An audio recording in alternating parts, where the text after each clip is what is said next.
वंदे मातरम साथियों, आज बात करेंगे कि जनगणना 2027 में प्रगणकों को किस प्रकार का किट या जो बैग मिला है, क्या क्या सामग्री मिली है। कल से यानी 16 मई से जनगणना का जो मुख्य कार्य प्रारंभ हो रहा है और इससे पहले आज 15 तारीख को जनगणना से संबंधित जो भी बैग है वो मिल गया, जिसमें भारतीय जनगणना 2027 लिखा हुआ है। इसमें सबसे पहली चीज़ जो मिली है वो एक तरह से ये आप देख लें, एक बुकलेट टाइप है और जिसमें जनगणना का लोगो वगैरह दिया हुआ है। उसके बाद में एक कैप यानी वाइट कलर की सफ़ेद टोपी मिली है जो आपको फील्ड में गर्मी से बचाएगी।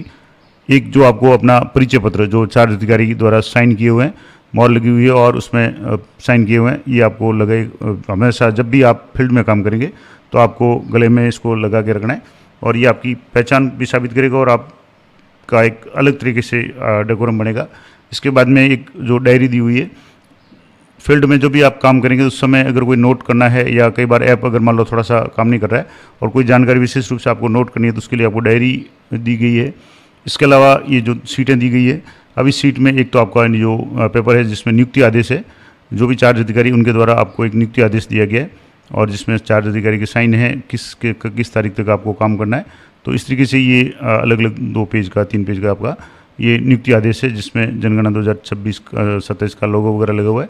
तो ये पूरा आपका नियुक्ति आदेश हो गया। इसमें इसके अलावा और भी कुछ सामग्री मिली। ये जो है अच्छे पेपर में एक HLB मैप दिया गया है जो गूगल मैप है।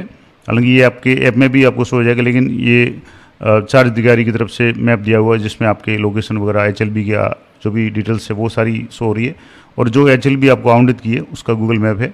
इसके अलावा ये जो सीटें दी हुई है 2, इसमें आपको जो नजरी नक्शा बनाना है, शुरुआत के 3 दिनों में आपको जो नजरी नक्शा बनाना है उसके लिए 2 पेज आपको दिए गए और इन्हीं पेज पे आपको अपने हाथ से नजरी नक्शा बनाना है। और क्या सामग्री दी गई, तो इसमें आपको जो पेंसिल्स है, जो नक्शा बनाने के लिए 2 पेंसिल दी गई है। इसके अलावा पेन भी दी गई है और एक पेन तो है, इसके अलावा 2 जो है मार्कर दिए गए और ये मार्कर आपको जब जनगणना करने जाएंगे तो जो भी भवन जनगणना भवन है उसके आगे उसका क्रमांक वगैरह लिखना पड़ेगा, उसके लिए ये मार्कर काम में आएंगे। पेंसिल आपको जो नजरी नक्शा बना उसमें काम आएगी। तो इस तरीके से पेंसिल है, आपके पास पेन है और इसके अलावा जो शार्पनर है पेंसिल के छिलने के लिए, इसके अलावा इरेजर रबड़ है ताकि आप नजरी नक्शा बनाते समय कोई गलती हो तो उसको साफ कर सकें। इसके अलावा कुछ ये क्लिप्स वगैरह दिए हुए हैं जो आप नजरी नक्शा बनाते समय जब आप किसी सपोर्ट पे या रखेंगे गत्ते वगैरह पे तो उसको पेस्ट करने के लिए, उसको रखने के लिए इस तरह की क्लिप भी दिए हुए हैं। तो ये जो कुछ इंपॉर्टेंट सामग्री थी कि जनगणना से संबंधित आपको जो जनगणना बैग मिला है, तो आपको वाइट कलर की कैप मिली है, बैग मिला है, ID कार्ड मिला है, इसके अलावा नजरी नक्शा है, पेन, पेंसिल और जो मार्कर है, ये कुछ इंपॉर्टेंट सामग्री थी जो आपको मिली है। तो ये थी महत्वपूर्ण जानकारी।